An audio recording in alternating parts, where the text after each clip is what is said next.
think of leadership, I think of it in several different ways. Yes. Uh, there's a principle of leadership that speaks to equity, that speaks to fairness, Yes. that speaks to integrity, Yes. and that speaks to the, the competency, right, balance against integrity. Yes. Because you can be a leader of integrity but don't have the confidence to do your job, right, from a technical point of view, and you can be a very competent leader but don't have the integrity to lead right, in the right direction. right. And we see it on the international scene where a lot of leaders are very ambitious. They are narcissistic in some ways. We Right. see it with people like Hitler, who slaughtered 6 million Jews. Right. We see it in many African leaders. Right. But They what killed the their world own. needs today and what Turks and Caicos need today is what I would refer to as authentic leadership. First of all, Authentic leadership. right, authentic leadership. Interesting. First of all, it's important for you as an individual Right. to know who you are. So there's an identity thing there. Yes, you need to know who you are if you're going to be true to yourself and you're going to be true to those people who you serve. Because in politics, in the leadership, you're going to be fired at, you're going to be provoked, you're going to be maligned. Yes, they could cuss at you And too. so you All of need that. to be you need to be anchored, right? in the knowing who you And are. knowing who you are and what your agenda is, right? And that agenda requires you to be trustworthy. It requires you to be truthful. It requires you to be prepared to be vulnerable, right? So you have to be open, but still affirmed You have to and be assured yes, in who you are. yes, and you have to be able to defend the positions you take. Interesting. Very interesting. Very interesting. Now, one of the primary examples of leadership is interesting you said what you said because Honorable MISICK, the late Lee Kuan Yew of Singapore, that great leader of the 20th and 21st century, he said something like this. He said, without men of integrity and ability at the helm of key institutions and government, he said, the country would fail. Once you have weak people at the top, the whole system would slowly fail. He said it's inevitable. What do you see there? So Lee Kuan Yew is one of my greatest heroes, right? He, of course, Singapore was not, and to some extent is still not, a democracy in the same way that Turks and Caicos and some of the other countries are. Right. But there was a man with integrity who could have, as it were, taken or commanded or commandeered rather the wealth of his country for his personal use, right? Right. Because he was the father of the nation, and he was what we would call a sort of a beneficial dictator almost. Right. But it was all for the good of the people of Singapore. So when he speaks like that, he's speaking based on his own record. Right.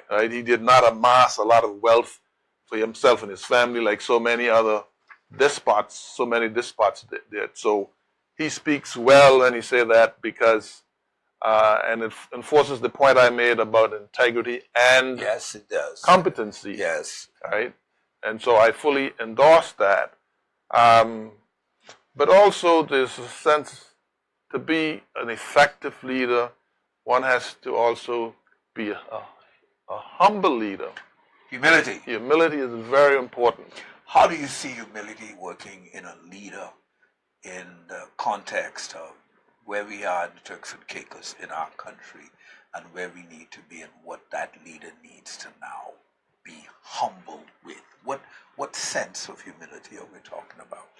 Well, talking in the sense of humility in that no one has all of the skills and all of the knowledge, Okay. right? And so you have to be prepared to listen.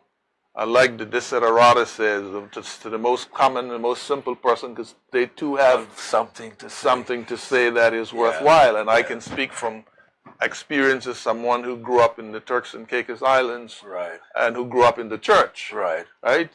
Some of the most profound statements that I have ever heard, as it relates to the interpretation of Scripture, has been from simple man. Unbelievable. You know, and so one has to, as a leader, you have to empower the people you lead. Right? You have to listen to them, but you have to also teach them. So there is a listening component in the recognition that one person will not have all the skill sets, all the talents, and all the abilities necessary. So it's really forming that kind of critical mass of individuals around you where you staff what you lack. Yeah, basically you build a team. A team. Right? And, go back to the concept of nation building. First of all, we come to office on the basis of a manifesto and on the basis of how we're perceived, right? And how we execute that manifesto is going to depend on strategy, and it's going to depend on the structure and on the system. That is, the strategy we bring to government. Right. The system and the structure is determined by the Constitution and by the public service, because they operate the system. Right. As leaders, we come with a strategy, and we can do very little with the structure, except we can change the ministerial portfolios, right, but we can do very little with the structure. When I say that, under the current Constitution, under the current Constitution, right, under the current set of circumstances, there is a structure. Even if you come with vision to ignite the future in the present, there is a constraint. There is a constraint by the structure. By the structure. But now that is called management. Right. Because there's a theory that management works within the system. Right. Right? Which is, and within that structure, and leadership works on the system to change it. Okay. Right? And that is where I think the aspect of nation building is going to come through, because the system as we have it today cannot accommodate. Is dysfunctional. It cannot accommodate. And it cannot accommodate the kind of change where we must go. We're going to have to make, even in the short term, as we face the rebuilding of this country as a result of the hurricanes. Mm-hmm. If we try to operate within that system, structure, yes, nothing is going to happen. We're going to be frustrated. The leadership is going to be frustrated, and the people are going to be frustrated. So we have to now come with creative, innovative ideas that we could change the system, and it's going to require persuading the UK government, right, to work with the current administration or with the politics in the TCI to change that system. Right. So, I mean, we're talking about nation building. We're talking about building our people, but there is a limitation to which we can speak to that, because at the end of the day, and at the end of whatever we say, there is an overarching prevailing system that presently has some limitations on what we can presently do under the present structure. Yeah, I mean, you will always have limitations. They will, regardless to what kind of government you've got, because there will probably be financial limitations and other limitations as to what you can do. But what I'm saying is that we've got constitutional limitations, right, and we've got administrative limitations. Some of it has come about as a result of a fractious relationship between Turks and Caicos Islands politicians and the British government. Right. The system that was put in place in 2012, by and large, was one that was born out of an era of mistrust. Okay. And I think what has happened over the last 4 years, and I hope I'm not taking your conversation away from where you want it to But we go. understand the whole theme is nation Right. building. And What has happened in the last 4 years, I think the PNP government has done very much to develop that trust again between the British government and the Turks and Caicos government. And so I think it's time, the system, a lot of it is very good. Right? Turks and Caicos is one of the most transparent jurisdictions in the Caribbean today. Right. Has one of the best public finance management system there is, and all of the other good things. Right. But the system is still dysfunctional. Right. Right? And it is time for review of that system. A review of This is where leadership takes place, because this is where leadership now has to reach across the aisle, right, and move together in the interest of the people. There are certain things we cannot afford to differ about. There are certain major principles, major pieces of nation building that we have to act in lockstep on. Right. And that are things like population policy, immigration policy, education policy, and security, and all of those things. We should be on lockstep about it. We can argue about methodology. Yes. Right? But we should be in lockstep if we're going to really build a solid nation. Right. We have to say the same thing, our people, where we see we cannot support laziness. We can't support people who have, I'm going to say, not amoral, not immoral, but amoral. I mean, you have to give a man 8 hours for 8 hours. You can't expect to get paid for 8 hours and they give him 4. Right. Right? Right. And we're all Christian people, but sometimes we choose what sin is and what it isn't. And we don't realize that in our daily lives, whether we're politicians or whether we're citizens, we have an obligation to fairness and balance in all things. And so my job as a politician is to help to educate the person who votes for me. If he's got a misconception about what I'm supposed to do for him, whether I'm supposed to misappropriate government resources or do something underhand just to benefit him, that is not going to get us where we want to be at the end of the day. And so whether you are PNP or PDM, if I'm the minister, right, I should look at things objectively and make a decision in the best interest of everyone. And if you're the best person for a particular position or have the skills, then you should be that person who benefits from that decision. It should not be predicated on It should not be predicated on the color of the jersey you wear. Okay. You know? Right. Or on bloodline. Or the bloodlines, you know. There are other things that enter. And in saying that, I mean, the system is very protective now in that sense. It's very difficult. Right. And politicians get blamed for a lot of things that they really have no control over.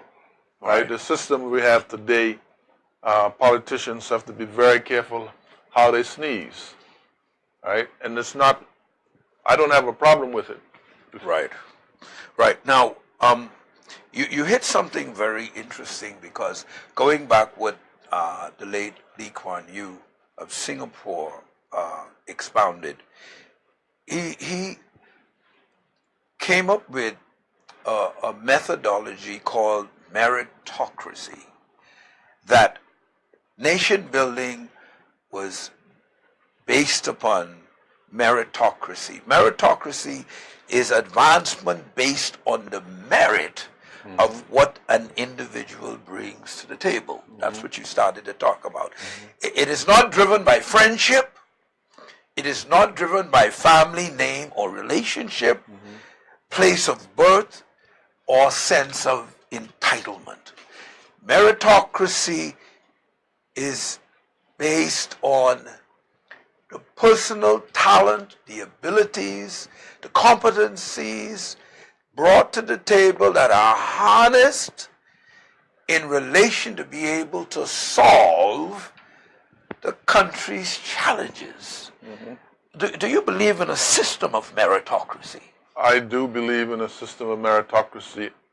Unfortunately, that is not the pervasive ideas in the public service, in the public sector, right? I think it prevails to some extent, more or less, in the private sector in these islands, but I think it ought to permeate the entire system. Now, what Lee Kuan Yew did was to invest heavily in education, right? So Singapore is, in terms of the competitiveness as a nation, is only second to Switzerland. Right? Highly skilled. Highly skilled people. And that is, and it started out as a swamp. I mean, in 1966, when it got its independence, around about the same time as Jamaica, and the other countries, it had a similar GDP. Today it has one of the highest GDPs in the world, and it's the second most competitive country. So it can show you what leadership can do. Leadership at the helm. Leadership. Leadership, visionary leadership, also depends, the ability to achieve things depends also on the people you're leading. That's true. Right? Because as a preacher, you know, what should have taken the Jews, the journey should have taken them 2 weeks. And it took 40 years, right? Now, the Asian mentality is more compliant. West Indians, I guess, based on our heritage, we tend to be far more objectionable, push against, and which is a good thing. But sometimes we don't analyze things properly before we start making noise about things. And this is where, as politicians, my job is to try to educate you about things. And I don't think we do enough of that here. What we do is we kind of regurgitate what we get from the voter and feed it back to him because it suits our interests. It serves our purpose. It works towards our 4-year cycle, our next meal ticket. It's interesting because you hit some of the primary points that he talked about. He said, when he was asked what it takes to be a politician, he said, and this is all in the realm of nation building, you must first have convictions. If you don't have convictions, you're going in for personal glory or honor or publicity or popularity, forget it. Driven by a strong conviction about what you're called to do and called to be. Leadership, he said, is the success component. Weak leadership creates a crash in the whole system and sabotages excellence and growth. How do we, in the Turks and Caicos today, focus and bring to the fore more excellence in leadership, ensuring that people put themselves forward for the right reason? How do we ensure that conviction and love for the country? I think you made a point at the outset that you can get convicted, you can get elected, you can get appointed, but you may not necessarily be able to lead. In a lot of cases, a country like what Turks and Caicos need are technocratic leaders. Because that is where we are in our development. Instead, what we tend to go after are more charismatic leaders. In a lot of cases, charismatic leaders are good at visioning. They're good at showing you what the future could be. But they're not necessarily, in a lot of cases, if you go back and look at the trend of charismatic leaders, they are not very good at execution and implementing and follow through. Right? And so you need a combination of them. And so the point you make is we have to realize that this is where the team building come in. Right. You don't have to be the most charismatic leader to lead. No.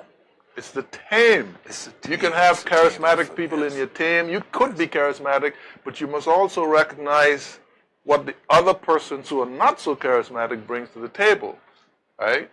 And so that is what is needed more than anything else, is that we move away from just electing people because Based there's on hype.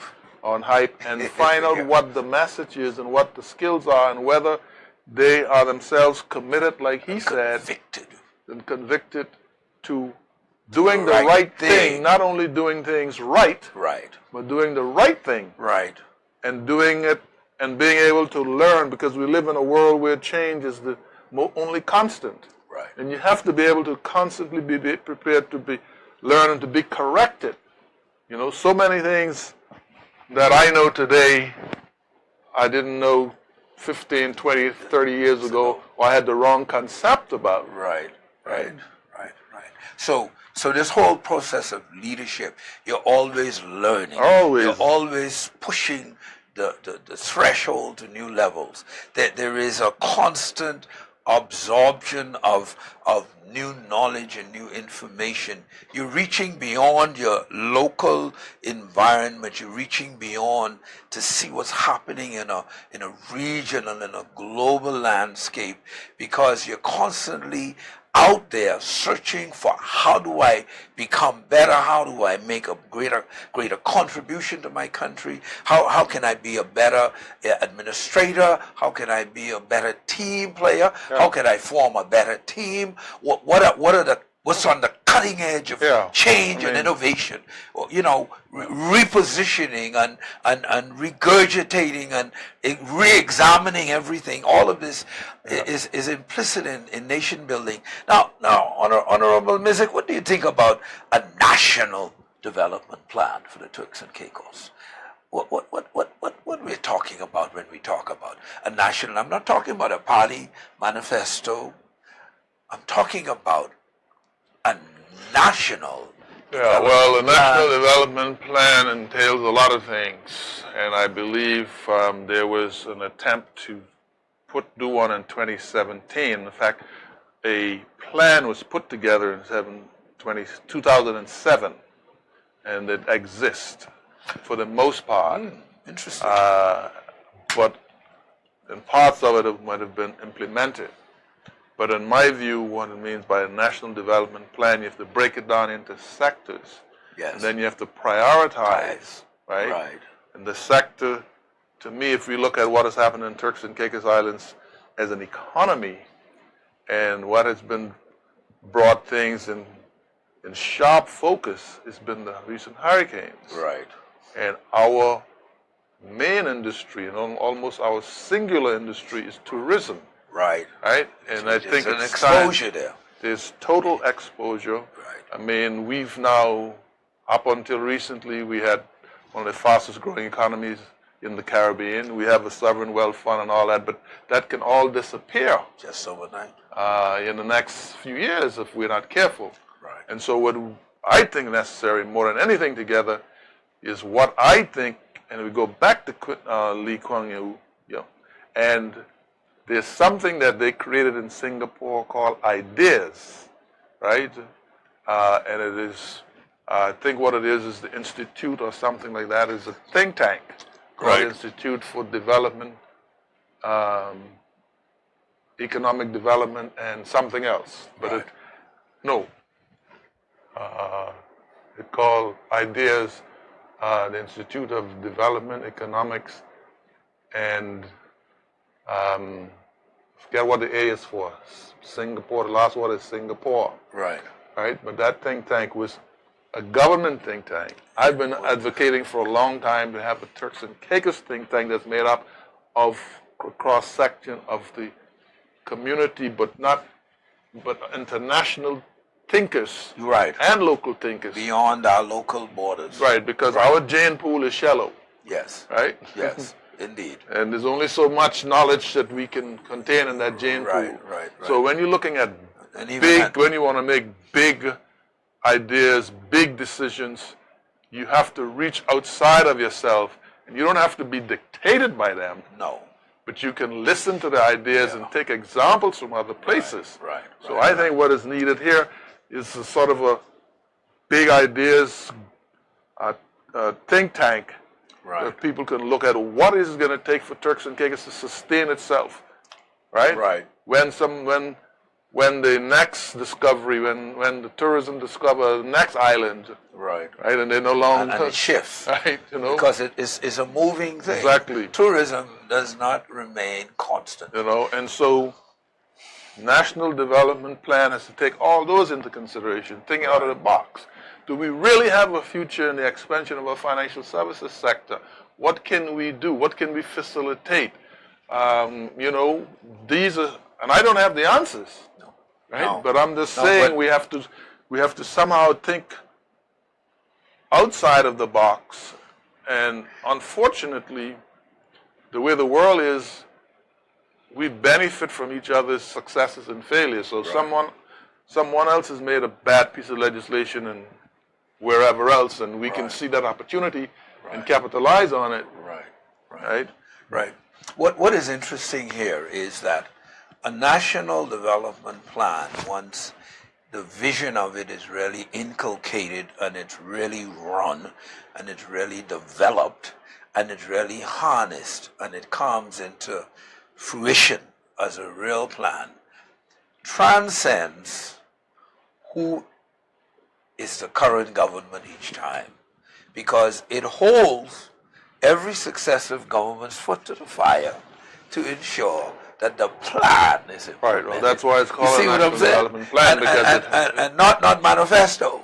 No. It depends. A national development plan indicates, is implicit in the fact that all political sides sign off on the plan. That's right. So you are bound to follow that plan. Of course, subject to changes, subject to the reality on the ground, because if you have a course set and all of a sudden something goes, it's like a business plan. Bang in the night, you have to change course. It's like a business plan. You run a successful operation based on a solid business plan that's made based on a prevailing environment, and as that environment morphs and changes, you tweak your plan accordingly, and then the scorecard for how successful I have been in my administration is based on what areas and segments of that plan have actually implemented.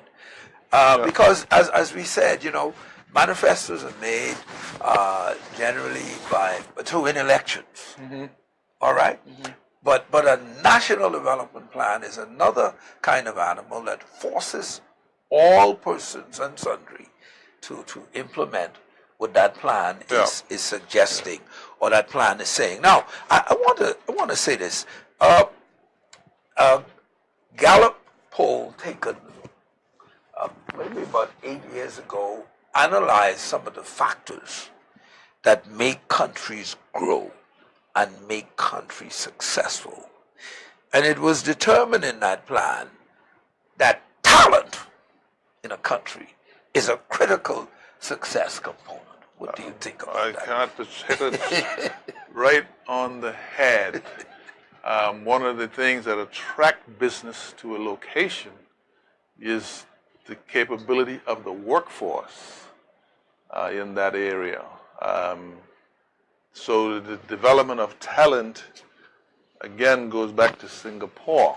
The development of talent is extremely important, but not only talent in an abstract sense. Right. Talent as it relates to the level of development of the country. Exactly. Because what do we need? We don't need nuclear physicists. No, we don't. Right? Yes, we need attorneys, but do we need as many as we're getting? No, we don't. We need air conditioners experts, mechanics, chefs, hotel management, a lot of technical people. And that is what in my view, the Turks and Caicos need at its current level of development. Right. And that's and certification, local certification is going to determine the extent to which we actually have to import labor in. Right. You know, so Indeed. talent is one thing and skill is another. Right. Right? Because it would be wrong for me to say that Turks and Caicos Islands aren't talented. I think we're extremely talented. Yes, we are. But I think a lot of us lack skills because we haven't had the opportunity in certain areas, to develop that talent. Right. And a lot of us do work that other people are getting paid for because they have the certification. We may have the talent, right, but we don't have the, we can't, you know. So looking at it, we're talking about a massive amount of shifts, changes, and transformations that have to be made on the ground level that's driven by leadership to facilitate and create that kind of environment that from which now we have some substance to really talk about nation building in a meaningful way. Now, some of the secrets of any government success in nation building includes, and these are some of the things that were listed, having an incorruptible government, able and honest leaders, you spoke on trustworthiness and truthful, and a trained and disciplined workforce, and policy making that's focused on long-term good rather than short-term gain. Yeah, let me comment on that because I believe the whole idea of corruption, right? We hear from things like Transparency International, and that is a trend today that is predominant among governments, eradicating corruption, right? Because corruption not only robs the country, but it robs individuals' quality of life. Right? Because when you can afford a quality of life and a standard of living that is far more than what your official income allow you to disclose, then that is evidence that somehow you're getting something that should be dispersed around the overall population, and somebody who's not getting anything should be benefiting. So it's not a good thing. Right? I believe it is fair to say that the level of corruption at the senior levels of government in this country is very low. And I don't mean, and that is probably one of the good things that happened as a result of the changes in 2012. Right? Integrity Commission, and stuff like that. You know, and as it relates to talent and to the disciplined workforce, we have a population here that is becoming more and more educated. So many of our young people have academic training. Right? If I am going to criticize anything, I would say not enough of them have the practical experience. Yes. And under normal circumstances, it would be a good thing if a lot of our kids had the opportunity to get some of this practical experience abroad before they even come home. Yes. Because there's only so much you can learn in a small society like this. Because what we end up happening is a lot of young people gets promoted to the very top of that of the pile. That's right. And so they do themselves a disservice. Yes. And they do the job a disservice because they haven't had the experience to be able to make meaningful, formational decisions. Unless, of course, they are lifetime learners. Yes. And then when they continue to. Yes. Because you see what has happened in essence, and I've observed this, because to a certain degree it was like that in the Bahamas until most of the people now started to understand you get a foreign posting when you finish. you have some practical experience on the outside for 5, some went as much as 10 years. And when you come back, you're seasoned because you've seen a bigger picture in a big environment, a more complex environment, and you have now also earned your keep by showing your potential and ability to compete with others at that level. So when you come home now, you're a razor sharp tool, and you ready can do a craftsman work in whatever area, if it's banking or finance or the trades, or whether it's a technical field or it's technology related. You're much more prepared to do something of value. Now, being a politician at heart, and working as a civil servant, and being in the whole realm of life in the Turks and Caicos, there's always this one thing that is always a knife to the heart, and it's this. The leadership constant challenge is when the object of your sacrifice, the people, fail to recognize the sacrifice made for their future safety, their future security, and their future prosperity. How do you deal with that as a politician?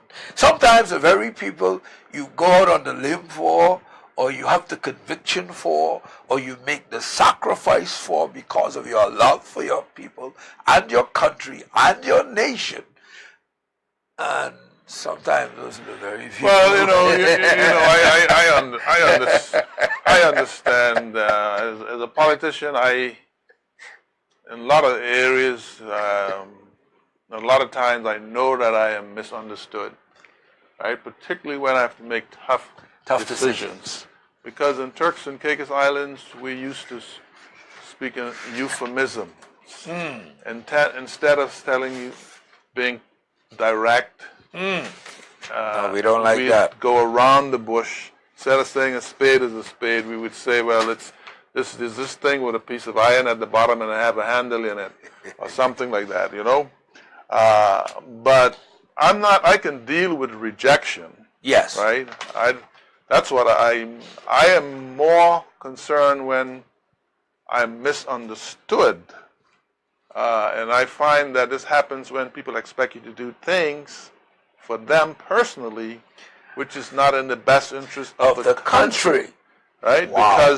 Because you are a friend or a family, and they expect you to be able to bend the rules or do things in their favor. And there's that pressure.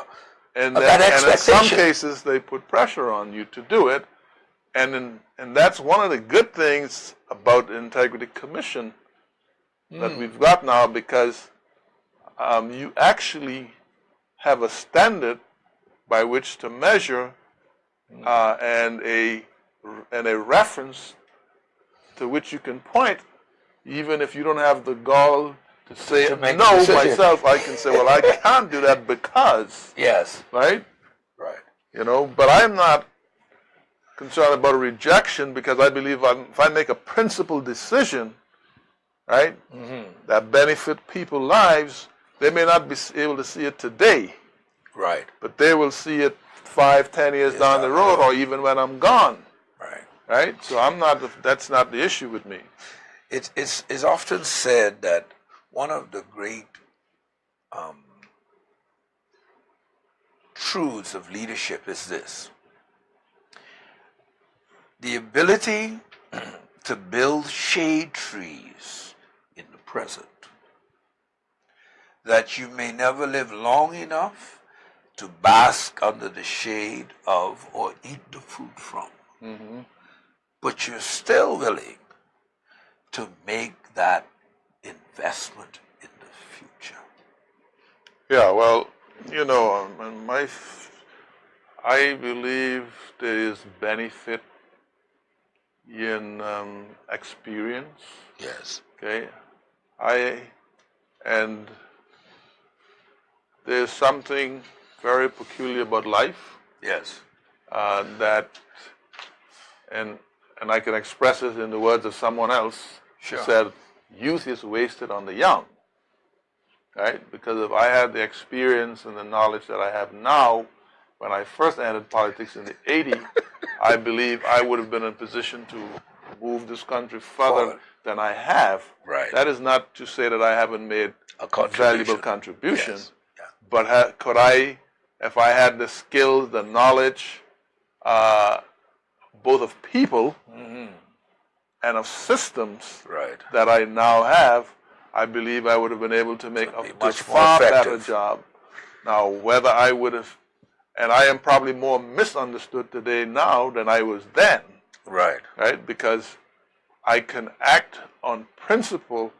At my age, it doesn't really matter. My focus is on doing what is right while I still do the right thing. And also, you come to this world to live, to love, and to leave a legacy. And then you get to a certain stage when the focus is on your legacy. That's right. Right? That's right. And that's where I am. You're on the legacy stage. I'm on the legacy stage. Yeah. Notwithstanding what have happened before, notwithstanding who love you or hate you, it really doesn't matter. Right. At this stage of life, it's doing it right and leaving a legacy that will last. Yeah. That time, when put under the spectacles of time and under the magnifying glass of time, will show that you did the right thing for the right reason. Yeah. Our guest today is the Honorable Charles Washington MISICK, leader of the official opposition of Her Majesty in the House of Assembly, former Minister of Finance, and an accomplished businessman. He has been with us today on Leadership Empowerment. Any final words you want to tell us on this whole theme and topic of nation building before we sign off? I'd just like to say that to the politicians of today, and the young ones in particular who's coming up, that politics is a service. You're supposed to be a servant leader, and you're going to find that you have to make huge, huge sacrifices. Right. You are there as a leader. You have to hold everyone. And at the end of the day, sometimes when you go home, there's no one to hold you. Oh, my goodness. So you have to be strong. Yes.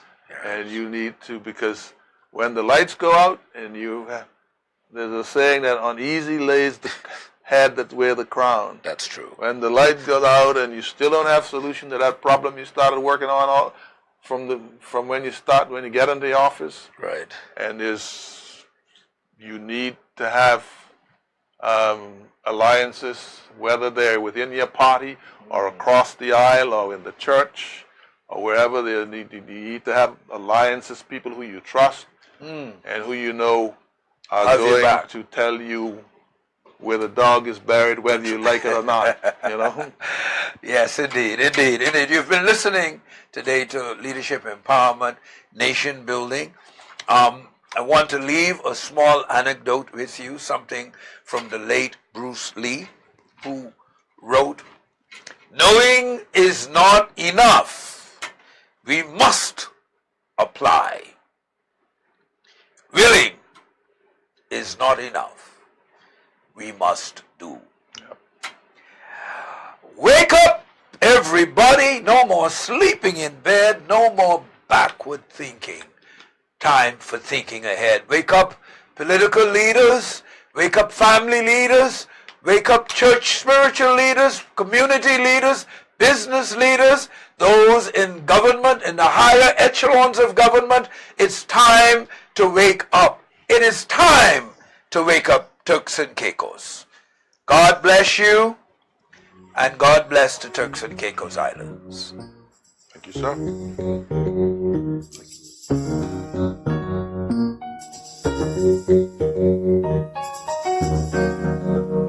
The views and opinions expressed in the preceding program are the show host, their guests and callers, and not the views or opinions of Tropical Vibes 105. The views and opinions expressed in the preceding program are the show host, their guests and callers, and not the views or opinions of Tropical Vibes 105.5 Thank FM. you for tuning in to Leadership Empowerment this week.